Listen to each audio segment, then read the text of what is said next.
Hey, this is David Owen. And this is Marian Cowagowan. And this is You Show Me Yours, a podcast where a married couple talks about the movies and television that they loved before the first date. And this time I was made to watch Keeping the Faith. Yes, Keeping the Faith. So if you listened to our last episode, I promised that we were going to watch Circle of Friends and then found out that it was not available. So I told Dave we could go heavy on the Irish films or heavy on the Catholic films. And he said, I don't care, just pick something. So I chose Keeping the Faith, which I think of as kind of a Catholic film. Upon watching it, it's really not. Not as much as I remembered. Yeah. But, and oh, dear God, it's 21 years old right now. Help me, help me, help me. It feels like not that long ago, but I have that feeling a lot about a lot of things lately. So this movie came out in 2002. So it's 19 years old. Never mind. No, I think it came out in 2000. Okay. I have 2002 written down. I think you wrote the wrong thing. I wrote the wrong down. I think okay. No, it definitely came out in 2000 and not 2002 because the World Trade Centers are in it. Oh, yes. Okay, fair. Okay. Yeah. All right. Okay, so I can't do math or I can't remember numbers or something. Okay, so 2000. It's 21 years old. Like I said, at first, it's 2000. Okay, we're going to get better, folks, I swear. So directed by Edward Norton. Apparently this was his first time directing a movie, and he stars in it along with Ben Stiller and Jenna Elfman. The script is by Stuart Blumberg, I think, who was Norton's classmate at Yale. And when I read that, I thought, oh yes, my guess is this started as a movie about a rabbi who was in love with a non-Jewish girl, and then they added the priest in for comic relief and to flesh out the character. And because I'm Catholic, I think of the priest as taking up more space. But when you watch it, it's really more about the rabbi. But anyway, so Ben Stiller's a rabbi, Edward Norton is a priest. Jenna Elfman and they've been best friends since they were kids. And Jenna Elfman is the girl that they knew in middle school, junior high. They were the Three Musketeers, inseparable. She moved away. They get back in touch in their, late 20s, early 30s? Sure. And from then, it's kind of a love triangle. And actually, there's a couple of love triangles, I think. The main love triangle is the three of them. Jake and Anna are in a relationship, and Brian is a little bit in love with Anna, despite the fact that he's a priest, but we'll get to that in a little bit. Mm-hmm. But also, there's kind of a triangle between Brian and Anna and God. And then between Jake and Anna and Jake's congregation, because he feels like he needs to marry a Jewish woman because he's a rabbi, and he kind of, I don't know, there's sort of like he owes it to his congregation to be with a woman that they approve of. There's this whole stuff. And then a little bit, although this one is dispensed with pretty quickly, between Jake and Anna and her job, because there's all this talk about she's a workaholic. Yep. Which I don't think is really borne out, but there's a little bit of that. So there's a couple triangles going on. I mean, they sprinkle it in. A little bit. But spoiler, Jake and Anna work it out. And at the end of the movie, she hints that she's converting and everything's fine. We've discussed my feelings about how the romance is fine and the happy ending is fine. But what I really want to see is the long haul of a relationship, and does it work? And there's none of that here. And that's no one wants to watch that movie but you. But I really, really want to watch it. Well, hey, you know what? They say some of the greatest inventions and or books or films happened when someone looked out and didn't see the thing they wanted the most and made it. Necessity is the mother of invention. Okay. Well, when our podcast becomes famous and they make a movie about us and the podcast process, then we will be that. There you go. Think about who's going to play you. Apparently, Drew Barrymore is going to play me. I'm told. Sure. I don't know. I don't think that at all. Anyway, so yeah, this is not as strong of a Catholic movie as I remembered it being, but there are some points that I think are memorable and are refreshing because you don't see them in other movies. So for background, in case it's not clear, I'm Catholic. I'm what they call a cradle Catholic. I was was born Catholic, baptized, all the sacraments, still go to church. I'm raising our son in church. I have wavered a little bit over time, but I don't think that I have ever not identified myself as Catholic to some degree. And what is your religious background, Dave? NA. Yeah, pretty much. I refer to him sometimes as a cultural Christian, which I think he doesn't really like. But what I mean is your family would have identified as Christian and you celebrated Christmas and Easter growing up. Sure. So, in the soup of Christianity, even if you yourself are not really interested in it. No, my mother gave me the greatest gift that any parent can give their child, which is no religion when they are impressionable. And therefore, I had the opportunity to approach it as an adult or as a teen or whatever. Yeah. And I did. I made efforts because, like you say, like we were Christian in name, at least. Like if you asked us, we would have said that. And I made efforts in my teens and it did not pan out. Well, I think you applied your usual Spock-like logic to religion and found it lacking, because you said to me once that you started to read the Bible and you started with Genesis and you found it ridiculous. And I said, well, you need to read more of it. And you said, well, no, you start with your strongest material. Well, you should. So, and also you just did the equivalent of, man, it gets good by season 5. Like you got it, man, like nobody says that about Cheers or MASH, right? Like I hit the ground running. That's true. They do. I haven't seen Schitt's Creek, but apparently that's what people say about it. Like, well, season 1's not very great. You just got to hang on for season 2. And people are like, oh my God, it's only 21 episodes. It's not a torture test. Geez, yeah. No, you got to, if you're trying to save souls here, you got to lead with your strongest punch. Well, but,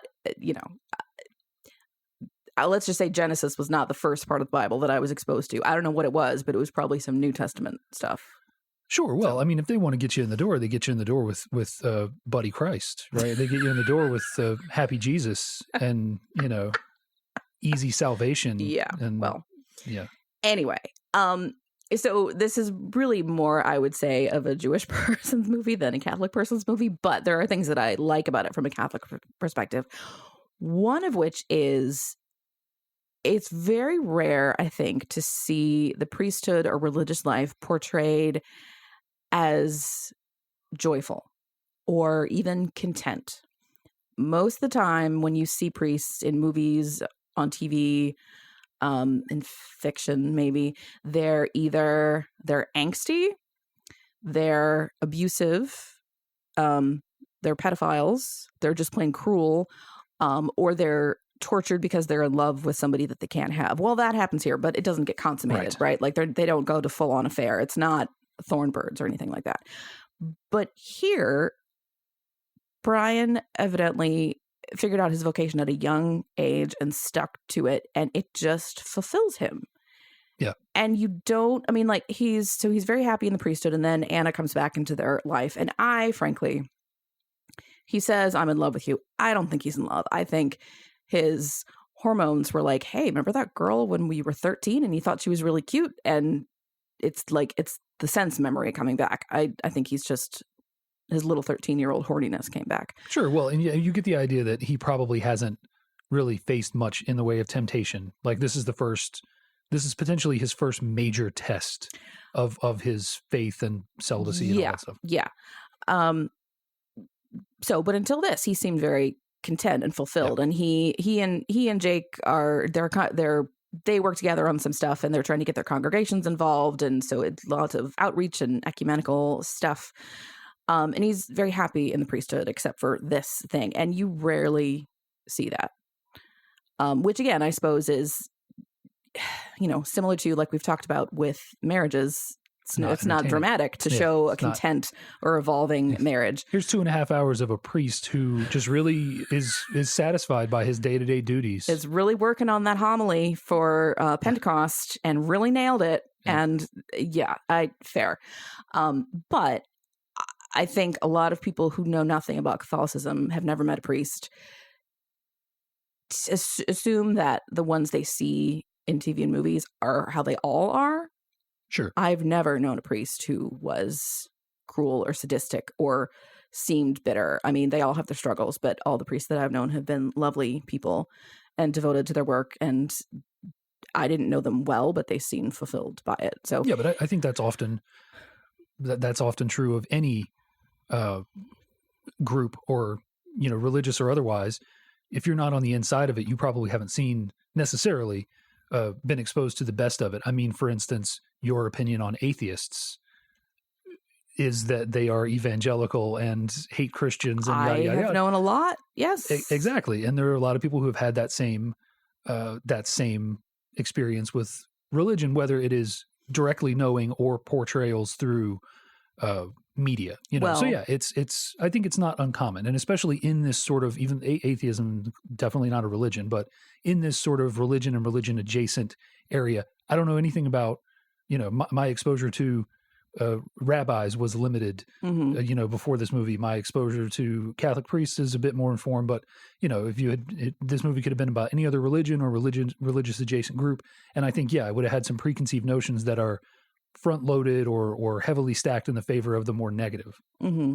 And, I 100% agree with what you're saying. Yeah. I think it's like, that's a crazy process to unwrap, because Sure. Yeah. Well, and I'm not necessarily saying why do people have those notions, because Lord knows there has been enough in the news in the last 20, 25 years about priests who were not living out the vocation as they intended to, that I can't really blame people for having that perception. It's just nice to see a different portrayal. Oh yeah, for sure. So, yeah. I mean, I think that's what I was trying to get at, is that, you do need more portrayals, positive portrayals of just about anything that can easily be viewed negatively. Pick a thing, undocumented immigrants, like pick a thing, there's something that's been vilified in the media or just in general in life. Like there are good versions of that from the other end. Yeah. That said, there is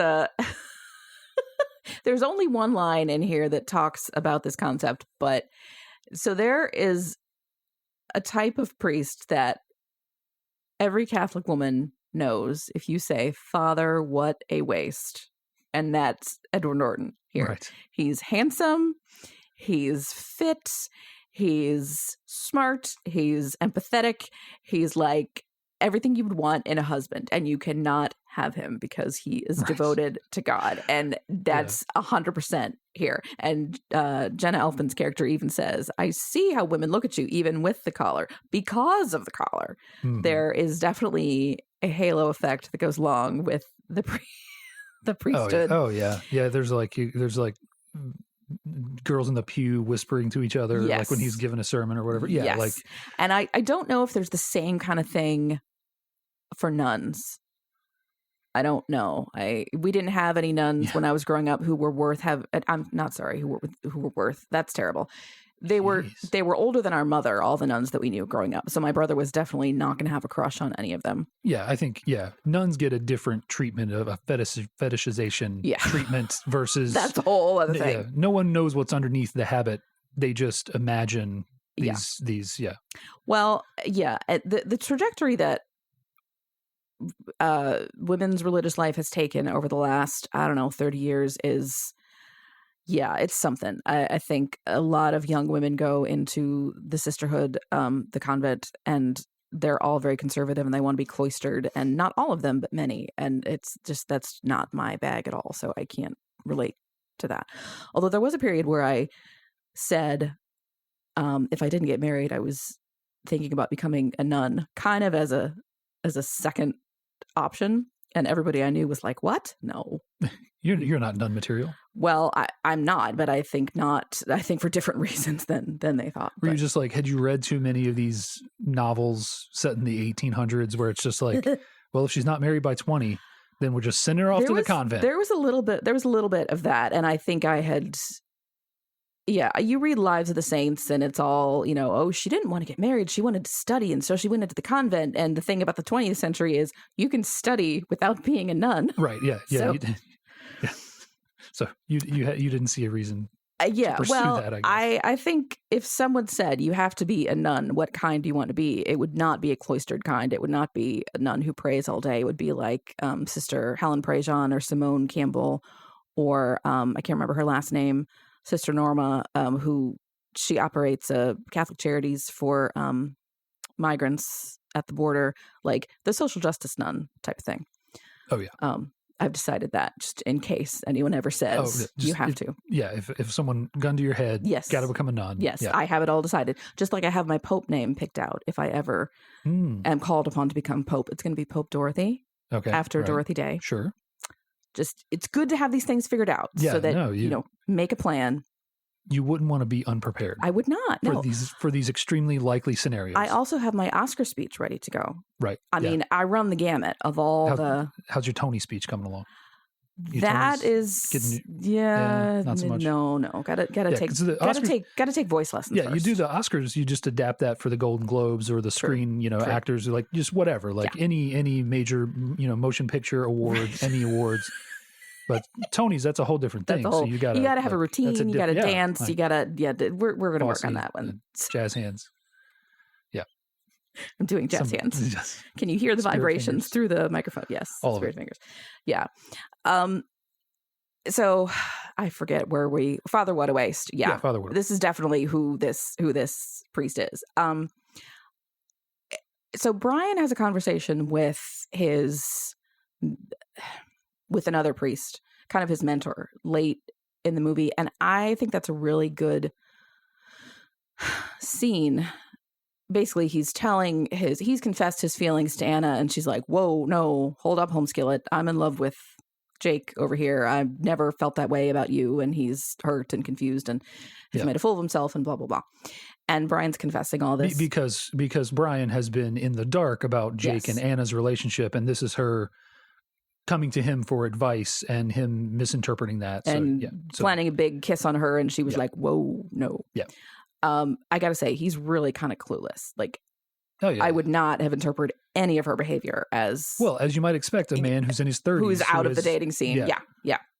So. But he says he's had relationships before. Well, he'd had sex before. I mean, I think you're talking about teenage. Sure. Yeah, sure.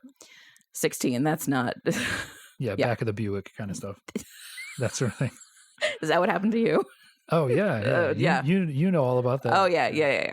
So, but his I don't know if we know his name, but the older priest says basically, like, yeah, it happens sometimes. You develop feelings for somebody, but you have to recommit to this life that you chose, this vocation. And he says it's the same as marriage.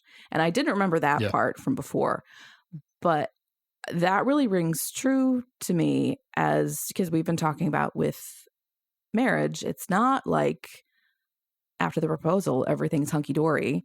You have to keep working at it. You have to keep recommitting yourself to the person and making the choices that are going to make them happy and or make your relationship happy and make you happy. You hope for all three.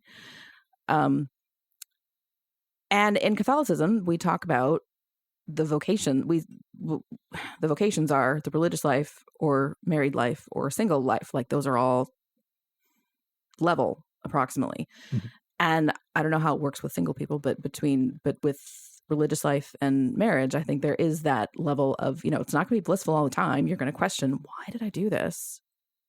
But you've still made that choice and you make it work. Yeah, you get up every day, and every day that you get up and decide to continue with it is you're recommitting yourself to it. Yeah. And it is, you never think about it, but it is a series of a lot of micro choices, like saying, yes, I'm still on board for this. Mm-hmm. And you don't think about that. Like, you think like, I make this one promise at the beginning, mm-hmm. and it's just like, but every time it's something, a challenge comes up or something changes or doesn't go the way you think, mm-hmm. like, every single time you are given this opportunity to again say, yes, I'm still devoted to this. Yeah.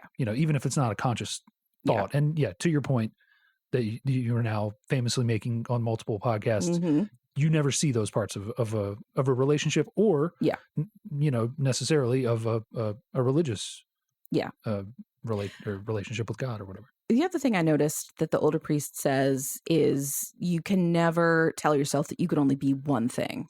Yeah. You could be umpteen things, which is something that I've been thinking about recently because, I'm in my 40s and I'm looking back and realizing, oh my gosh, my life is not what I imagined when I was 20.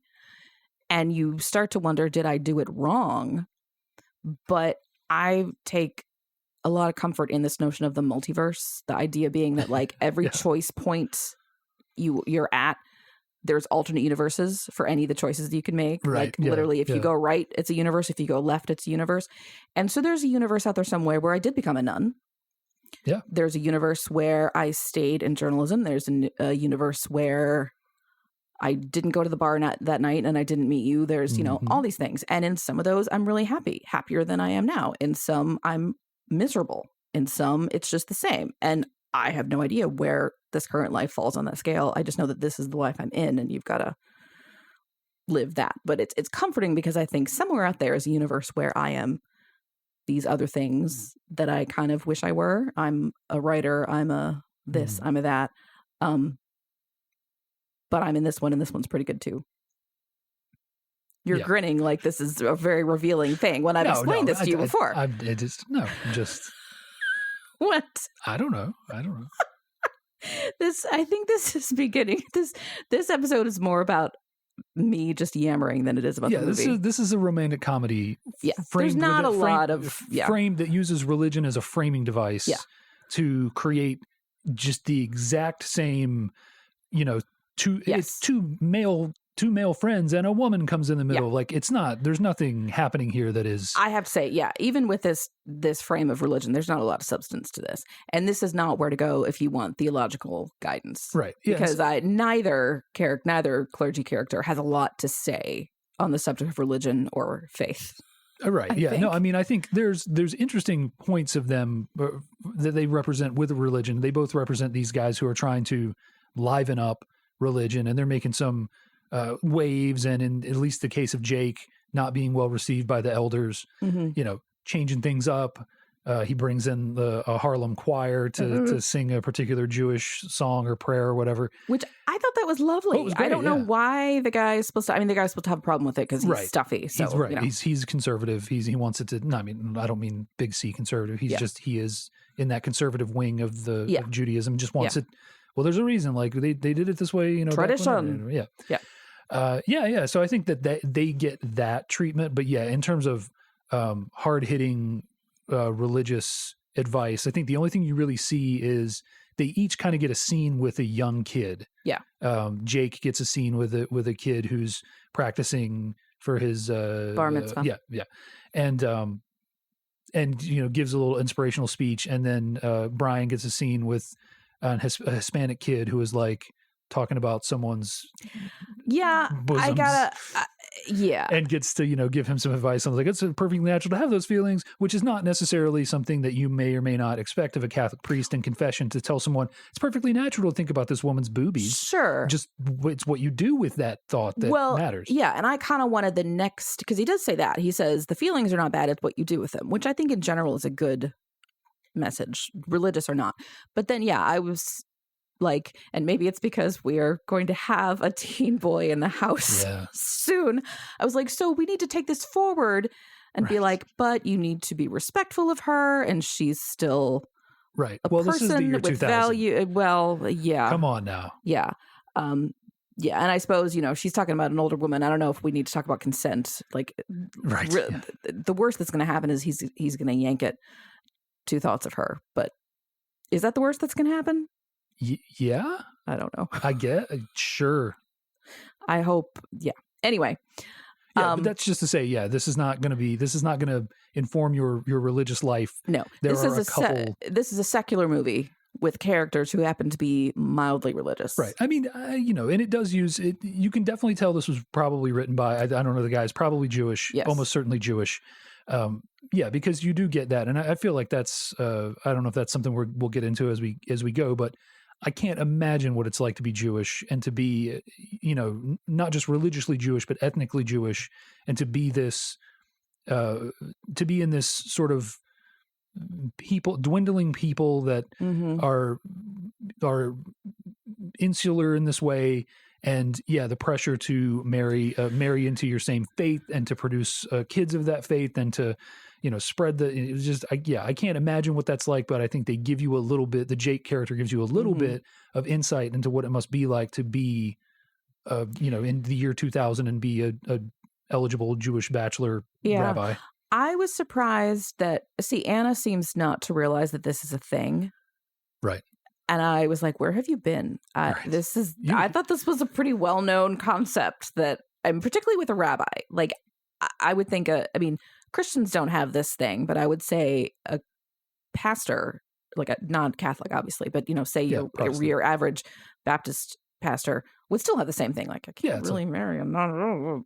Oh, that seems obvious to me, but okay. And I think that's what part of the message of this movie is, that, maybe there's some progress forward that, because before they drop a very light hint that she might convert, it's super light. He is already basically saying to his congregation, like, I didn't trust that you guys would still accept me, even if I was going out with a non-Jewish, dating a non-Jewish woman. And so you get the feeling that he's saying, but I know you will, and we're progressing forward. And I'm a progressive rabbi and you're a progressive congregation. And I was kind of waiting for Ron Rifkin, the conservative guy, to be like, and you shouldn't have trusted us because we won't. You're out of here. He clearly wants Jake fired for, I don't know, various things. Hip. Yeah. I got to say, I would have enjoyed this movie much more if Anna was not even in the picture and it was just Brian and Jake, the God Squad, as they refer to themselves. Yeah. I would watch that all day. Yeah, that's a whole different movie that they set up in the beginning. Yeah, we're just a couple of TV detectives who are here to stir things up. I actually want that. I want like a procedural show, except they're two clergy together. Like, we're going to solve your God problems. Yeah. Or maybe like, kind of like Queer Eye. We've got 5 faiths to choose from. We're gonna address all the aspects of your spiritual problems. You're laughing. This is. Well, I was going to say, are you writing this down? But we're recording it, so we got to get this pitched to Netflix. Somebody out there, please make this happen. But is Hulu looking for original programming? Right. Maybe Quibi. Oh no, are Quibi jokes over? We don't make those anymore. Okay. Well, they were gone 10 minutes ago. Yeah, sure. Right. But yeah, a buddy clergy movie, I would watch that all day. Oh yeah. They're kind of funny. Ben Stiller is always funny. Anyway, he's got that nervous energy, and we talked about this a little bit in when we talked about Reality Bites. He's very watchable. Yeah, and likable, even neurotic in a way that makes you say, "Oh, I know that guy. That's me." Yeah, he is kind of like he has a little bit of like Jerry Seinfeld and a little bit of a Woody Allen character, just in proportions that you want it. He's like a deep fried piece of alligator tail. Like he is okay. He is something that might otherwise, like, straight shot of Woody Allen is a little much on the neuroticism and all the, of a Woody Allen character. Especially right now. He plays he plays the same character in every movie. Yes, he does. It might be a little too much for you, but you sprinkle in a little bit of this and a little bit of that, and you put it and you fry it in a coating. You add and the it goes leather down. jacket and the aviator sunglasses. Right, yeah. So he's like that. He is a thing that in a pure form might be distasteful. You might not like it. He's spiced up and covered up with enough seasonings. I'm not abandoning this. That's quite a metaphor. I'm not abandoning this. That's quite a metaphor there. Remember that time we ate alligator? I was yes. I can't believe that. And it was in like super small town, North Carolina. Yes. I don't know how that lasted as long as it did. I don't think it lasted that long, but it did last a while. I mean, if it was a month, I'm surprised it lasted you that. You get like frog legs and ostrich burgers. And alligator. And I've never eaten frog again, and I don't ever want to. But it was fine. I mean, it was, sure. It was. I don't like ribs or chicken wings either. It's all in the same. But as you can see, this movie is a little bit of a weird one to talk about. Like we were saying earlier, it's a very by the numbers romantic comedy. So we're going into all sorts of different directions here. Yeah. One thing that I really dates this a little bit is there's a lot of talk about how Anna always has her cell phone with her. This is when having a cell phone was like a personality. Yeah, there's a point where another character has a pager. So we're in that sort of transitional period where she actually is a news reporter. So she and needs only to has a be- pager. Yeah. Right, has to go to the bar to be like, can I use your phone? Yeah. I mean, this was when you can always equate this. I can always equate everything back to wrestling. Okay. So back in wrestling, if you wanted to show that someone was a mover and a shaker, even dating back into the late 80s, they had a cell phone. If they were a manager of a wrestler and they were big shot, they had a cell phone. Was it the bag phone? Well, no, the first one they had is the gray, brick phone. If you're Paul E. Dangerously and you are managing the Dangerous Alliance, you've got a brick of a cell phone because you're so important. Business deals could go down at any time. And even in the year 2000, this was easy shorthand for a character being a powerful business person because they had a flip phone. The other thing that's shorthand for powerful business is she yells at people on the phone. No, that's wrong. Those numbers aren't right. Do it again.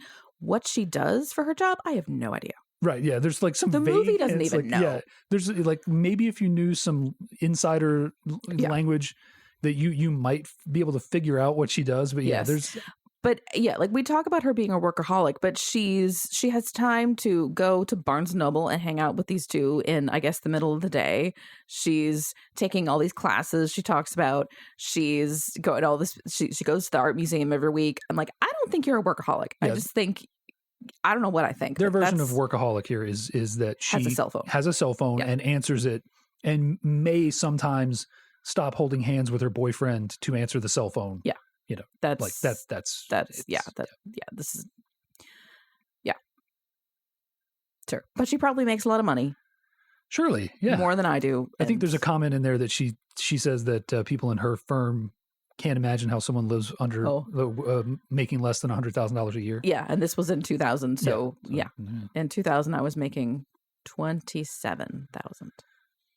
Somehow I scraped by. Yeah. I was working part-time at UPS, so I was making like $100 a week or something. Yeah. And look where we are now. Yes. Fabulous. Sure. Suburbia. Sure. Yeah. Lap of luxury. Right. On a cul-de-sac. Yes. Our messy dining room. Broken kitchen ceiling. Right. Yeah. We have a mystery leak. That's what we're talking about. It's been leaking for like, I don't know, months, years. We can't figure out we what's don't know. coming from. Yeah. Yeah. Anyway. Yeah. So, okay. Question. Do you think Jake and Anna are going to work long term? Probably.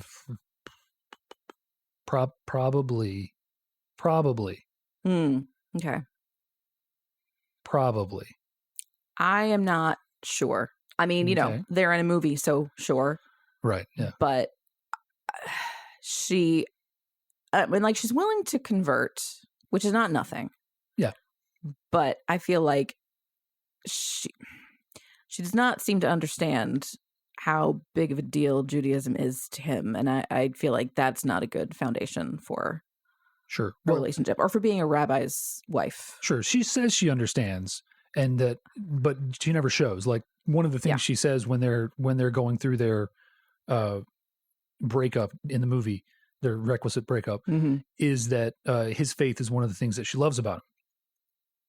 She says that, right? But there's no good. It's a very much a show don't tell.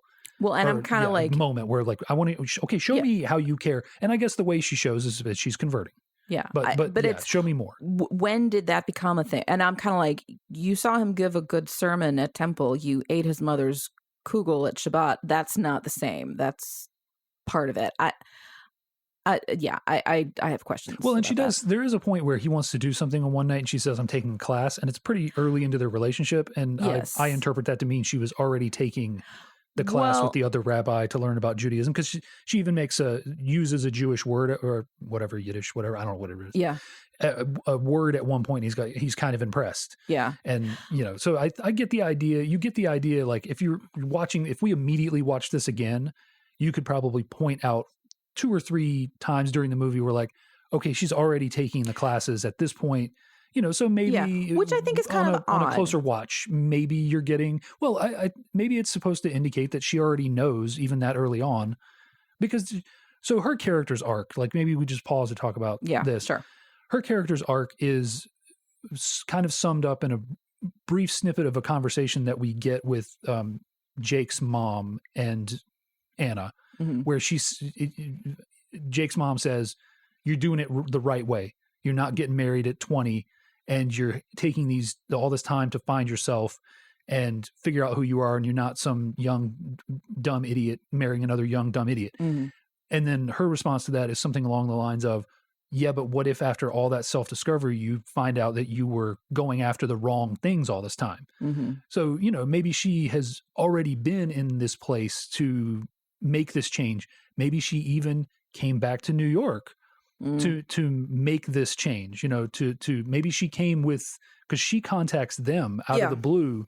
"Hey, I'm coming back to New York." Maybe she came here with an ulterior motive. Maybe she came here to change her life. It was sort of strange that because when she calls them, it's hard to tell if they've been in touch at all, because she doesn't seem to know that they have gone into their respective clergy hoods, because Brian says something like, "Oh, she laughed for about 10 minutes when I told her." Yeah. But then it's instantly this bond, and like, I know you can pick up after a long time with old friends, but like, that's a lot. So maybe that was, maybe it was all premeditated on her. Yeah, maybe. Part. I mean, I don't know. You can, I go deep on things when there's no depth there. Well, there isn't very much. But yeah, it's always interesting when characters they're clearly friendly and they start having sex, but they're like, "Oh, but this isn't a relationship. We're just having fun." And I'm like, no. And I don't know. I am a person where sex means a relationship. Like, the very idea of just casual sex and it means nothing I can't fathom that. That's just weird. Yeah. So even though they say that to each other, "Oh, we're just having fun. It's nothing serious," but then she's taking these classes early. And I noticed it, and I meant to clock where they were in their sort of relationship arc. Yeah. But it was before she seemed to indicate that they were getting serious. So yeah, but I feel like it's that sort of thing where they're both continuing to say that when they both know that the other person is beyond that. Fair. I think that they both understand what they're actually into, where they've made it to in the relationship, even in the very earliest stages of it. But no one wants to say it, that it's just fun. I've got to go back to California at some point, and I've got to date all these, women and figure out a nice Jewish wife. So, they're both saying this because they both have their reasons, her career and his religious life, that they can't have this relationship and make it work. Yeah. But they've both very early realized that to a certain extent, they're willing to give up those blockages, or that these things aren't blockages at all for the relationship. Yeah. There was one other moment that I liked, and it reminded me of something from My Big Fat Greek Wedding, where there is also, the problem of people dating and marrying outside their ethnic group. In that one, Tula's mother says to her, "I gave you life so you could live it." The point being, like, make your own choices. And Jake's mother says to him, so as background, Jake's elder brother married a non-Jewish girl, and there was a big blow up, and they're estranged. His mother and his brother are estranged. And so that's why Jake feels like, okay, I really, really, really have to marry a Jewish he has girl. an absolute definitive example of what his mother will do. Yes. So not only because of his job and his congregation, but because of his mother. Yeah. And his mother finally, the beans are spilled and his mother knows. And she says, basically, "No, I was wrong with how I reacted to your brother." And like, was she happy about it? No, but she could have handled it better. And she says something like, "It's hard to remember that your sons have become men. You're a good man. You'll make good decisions." And I was like, oh, okay. I'm going to remember that in 10, 15 years when our kid comes home and tells us something, whatever it'll be. I don't know, where I'm horrified. Let's hope that he makes good decisions, even if they're not the ones that we would make for him. Yes. Remind me of this in 15 years. Yeah. Play the tape for me. When he Alex P. Keaton's you. Oh, no. Okay, I draw the line at that. I draw the line at that. You just sign this slip so I can join the Young Republicans at school. Right. Yeah. I'm signing my college fund over to Alex Jones. He's got some good points. Yeah, no. I draw the line at that. Yeah. So I think that's keeping the faith. This is, I'm sorry, guys. This is sort of light on stuff. Yeah, I mean, is there anything that we didn't hit on that you want to? I don't think so. I mean, I think really for me, I think I would like anybody who has a negative view of Catholicism to watch parts of this, because I think it really explains some things about clergy and the celibate life that they're asked to lead. And it just presents it in a healthier way than I think is out there a lot. Yeah, I would definitely. If you don't know much about either of these religions that are cornerstones of this movie, watch this movie, if for nothing else, just to be exposed to a layer of that you're normally not exposed to. It's not the Catholic Church is actually secretly it's not the Da Vinci Code, right? Exactly. There is no self-flagellation. They're not hiding the truth about Jesus's wife, and pick whatever stereotypical way you might cast Jewish people as a bad guy, although I don't think most of that flies today.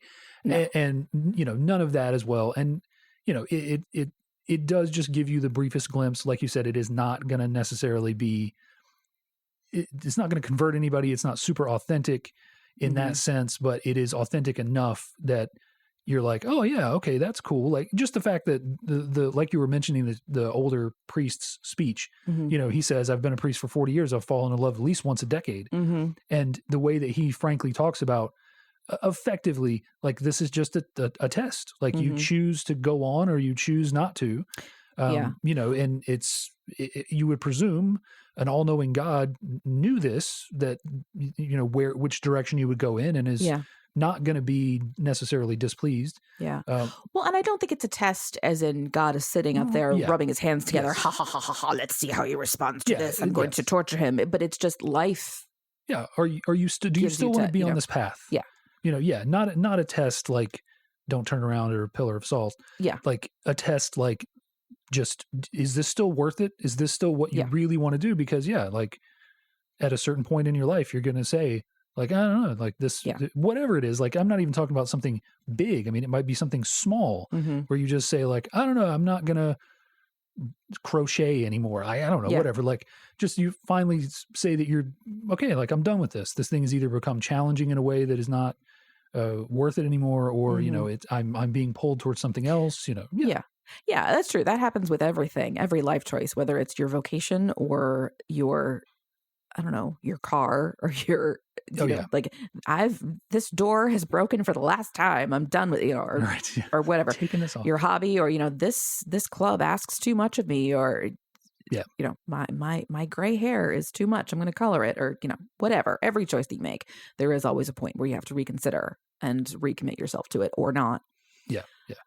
And I mean, before we wrap it up, I think there's a few like little things we can hit on. Like, like you said, this is the first Edward Norton directed movie. I don't think he directed again for quite some time. And you did point out at least one occasion, and I noticed a couple of more, where you can tell. There was a point you were talking about where there's like there's like a talking head shot, like two people are having a conversation, and he's got like reverse coverage of the other actor, and like you can see a jaw moving, and the person's not actually speaking at that point. Like, they felt I was very conscious that these were probably shot at different times. Sure. Yeah. Like, rookie mistake here. You didn't get enough coverage on this shot, so you had to use an angle where you could clearly see that he was responding, or he had just finished saying something that maybe you cut in the edit. Lots of stuff like that. But it's not a poorly made movie overall. I think there's some fun shots in it. And I think one of the things that he does a decent job in is this. I mean, it's a trope of movies these days of New York City as a character in your movie. Yeah, I kept thinking they're in Central Park and they're on that bridge and they're all these gorgeous vistas, and the phrase "love letter to New York" kept going through my head, which is every time there's movies set in New York and there's scenery, people say that it's love letter to New York. But there is, Brian says something like, people who live in other cities are just kidding themselves. Yeah. He's quoting someone or something.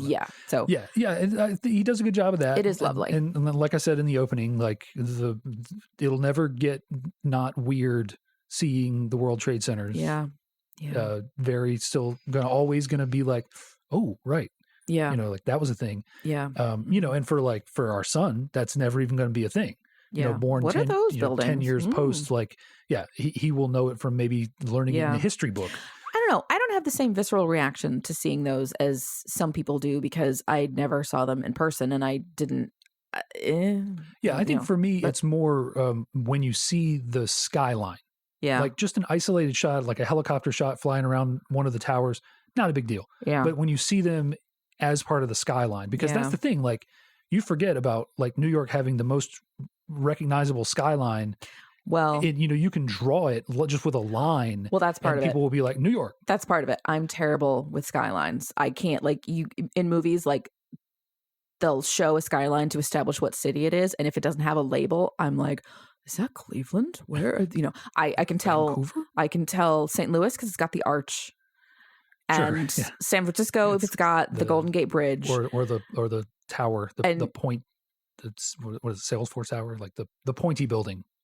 Never mind. I know what it is. Okay, you do, yeah. And usually I can tell Chicago, and beyond that, I'm just like Seattle, yeah, and DC. I can tell DC, yeah, like but other cities like New York, LA, New York you know, without the towers. Well, maybe. Yeah, I mean, New York with the towers that's the equivalent of the Golden Gate Bridge. Like, well, okay, you know, I'm not necessarily going to recognize the outline of the Empire State Building, sure, because there are a lot of buildings that were based on it, so have a similar outline. Okay, skylines in general, not my strong suit. So when you say recognizable skyline, I'm not going to recognize it. So maybe that's part of it for me. I didn't have that attachment to begin with. So when you're on Future Jeopardy, right, you're not going to take skylines for 2000. If there's a daily double and it's a skyline, I'm in trouble. You're not doing it. I'm in trouble. Yeah. But I mean, it's not even necessarily. It's just there's always going to be that like second of like, oh, right, that was a thing. You know, like there was a promo for a Spider-Man movie where he spun a web between the towers and like caught a helicopter. Gosh, yeah. And you know, like there are like footage exists of that and drawings and stuff, like sketches and just exist of that. But you know, it's you're never gonna, like that happened right around the time and that got removed. And so you're just thinking about how much a part of the city it was, and that all happens in a split second. You know, like I move on immediately, but like ooh yeah, like. You know, so that's, but as my original reason for bringing this up, like he does a good job of picking a lot of vistas and scenery that really makes this lets you know, at least to a small degree, why people fall in love with New York City. Yeah, and I think this is probably not a story that could happen in any other city, just because you've got these strong ethnic, religious communities that are meshed together. Yeah.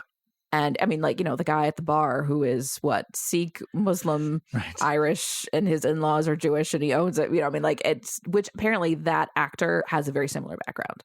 Oh, I'm sure. He's Canadian, but lots of, you know, like several different backgrounds all together, you know. Yeah. Although, you know, I don't know, people from New York seem to think that they're the ones who invented diversity. Oh, sure. And I'm like, we have mixed marriages other places too, you know. But it is. I'll give you unique, but maybe not in the way you think. Yeah, I mean, I think New York is a one of a kind place. I'm sure. You know, New York City is a one of a kind place. I'm sure. I've only driven through it, but yeah, I mean, I can understand why people would have pride and just some of it is snobbery. Oh, sure, yeah. Like we're the city. Yeah. Why would you want to live anywhere else? Well, Chicago's not bad either. But also one thing I would have to mention before we wrap it, like what happened to Jenna Elfman? Like what happened? Yeah, I don't know. Like she was a thing, and then like I immediately looked at her IMDb, and like she's been working steady, but like she's something like there was some once Dharma and Greg fall from grace was done. Well, it may have been the Scientology, honestly. Oh, sure, maybe, but yeah, it's weird to see her and her place in this movie, and to know at this time, she was a big deal. She was everywhere. Like this was a vehicle for her as much as anyone else, to like make people fall for her, Mhm. you know, in the same way that some of the like The Mask was that for Cameron Charlize, Diaz. for Cameron Diaz, in the way that was 3 Days in the Valley or whatever was for Charlize Theron or whatever. But, Yeah. you know, like there are these points where these women are bigger than life, Yeah. larger than life, and they are put into these movies to just reaffirm the fact that they're the it thing right now. And now 20 years on, like, she has been working steady, and I even found out she was in some shows that I watched. Oh, but I absolutely did not. Oh yeah, I feel like she was in something that I watched in the last year or so, but I can't remember what it was. And it was one of those stunt casting things, like, oh, Jen Elfman. Huh. Like, I don't remember what it was. Well, that's probably a phenomenon that happens to women and not men. Yes, I was going to say. Women disappear, men don't. Oh, absolutely. I mean, they are. You can get so deep into this subject, I'm sure. Oh yes. But yeah, every few years there is a new thin blonde lady, Katherine Heigl. Oh well. Or some people they get a big head and they burn their own careers down. Yeah. But I'm saying, like, every few years, we just said Charlize Theron, Cameron Diaz, Kate Hudson. Jen Elfman, Kate Hudson. Like, you can just rattle them off. Every 2 or 3 years, there's a new, petite blonde. Yes. Whatever. Jen Elfman's she's pretty tall, but there's one of those. I get older, they stay the same age. They stay the same age. That is applicable to so many things. Yeah, and there's a whole. I'm sure there are, theses written on that subject. So we're not going to dive into it here on this Rinky Dink podcast. No, but So that's Keeping the Faith. Yeah, I guess so. Should you watch it? If it's on a Saturday, sure. Yeah, not what you remembered. It's not. It's not. I will say, if you are Catholic and are tired of the pedophile priest trope, this is a good palate cleanser. Yeah. Because he's conflicted about some things, but then he gets his head on right and he's fine. And like, I would go to his parish. Yeah. So yeah, but yeah, this is definitely one of those where I think you even made the comment during us watching it. Yeah, like the intro says loved. And sometimes we're watching these movies to realize, like, loved is maybe a strong word for how I feel about this movie, having watched it again. Yeah. Well, okay, here's a question. Does watching this tell you anything about my identity as a Catholic? Not really. Oh, okay. I mean, it probably that this is what you would have wanted to see in the year 2000. You were, how old were you in 2000? 23. Right. So you were just out of college, and you were probably wanting for a positive portrayal of Catholicism. Yeah, I mean, still do. Right out of college. It's still hard to find. So, I mean, that's like all I can say about this movie, and what it might tell me about you is that it seems up your alley because it isn't a movie about exposing secrets of the Catholic Church or any of the other negative things that, especially around the late 90s and early 2000s, were difficult to escape. So, this is like a maybe 1 in a million at that time, like a spotted leopard or something, or a snow leopard or something. Well, and last thing, I maintain that I think many of the priests who have, let's just say, behaved inappropriately, I think part of it is they were never taught to deal with the feelings that they would have when they fall in love with somebody every decade, right? Like what's his face said, and it was just, this is your job, just do it. And they also with a bit of a God complex, and it breeds unhealthy, actions. And I think now that seminarians are given a lot more time to discern and a lot more tools to deal with the various feelings that come up, one hopes. So, for example, Brian is able to go to talk to somebody and be like, oh my God, this happened. And he's not told, stop it. That's evil. Don't talk about it. It's right. Yeah. That it's a, bit of progressive, but you would like to hope. And this is one of those things that I think it's not toxic masculinity, but there are so many emotionally toxic things. Like the answer to a priest in the 60s or 70s was, I mean, is that how weak your faith in God is? Like, is that like, put your faith in God, he will fix this. That it was never, there was never an acknowledgement. It was just, this is what you took a vow for. Like, this is what you're, so I think, if nothing else, it's showing that, and it's showing that, and especially nowadays, like, I'd love to see this movie made again now, like are how far are we from a priest that can get married? Is that a thing that can ever happen, or would ever happen? I have mixed feelings about that, but that is Sure. for a whole other episode. Yes. That no one has asked for. Not of this podcast. No. So anyway, that's Keeping the Faith. If you have watched this or want to watch it, even after we so thoroughly all over it, we would love to hear what you think. You can drop us a line. We're at both Gmail and Twitter, and I'm sorry the cat's making noises here if you hear it. But we're both of them. We're at YSMY Podcast if you want to tweet at us or send us an email. We'd love to hear what you think. And let's see, if we have new episodes every other Wednesday, but if you want to catch it and you don't have a calendar, you can't keep track of the days, you can subscribe to our podcast on most major podcast providers, for example, Spotify. Yes. And let's see, next episode, do we know what we're talking about next episode? Yes. Don't you remember from the last episode? No. We're continuing your Queen education with Flash Gordon. Oh, okay. I blocked that out. Can we talk about Queen Elizabeth instead? No. Okay. We can talk about Max von Sydow in perhaps his greatest role. The Exorcist. No. Ming the Merciless. Okay. We can talk about Brian Blessed. Okay. And other people whose names escape me. Is this revenge for Center Stage? No. This movie is this movie is just there is a fabulousn's about this movie that you might enjoy, like a like sort of a whimsical. I don't know. There's so many.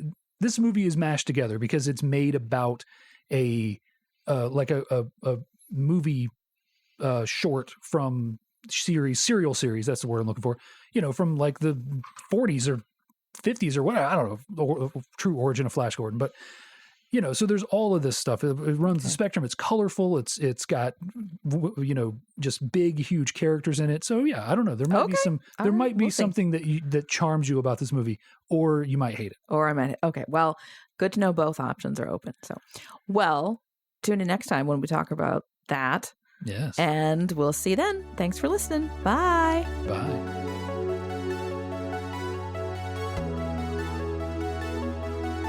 The You Show Me Yours theme song is Uplifting Electronic Indie by Winnie the Moog from filmmusic.io.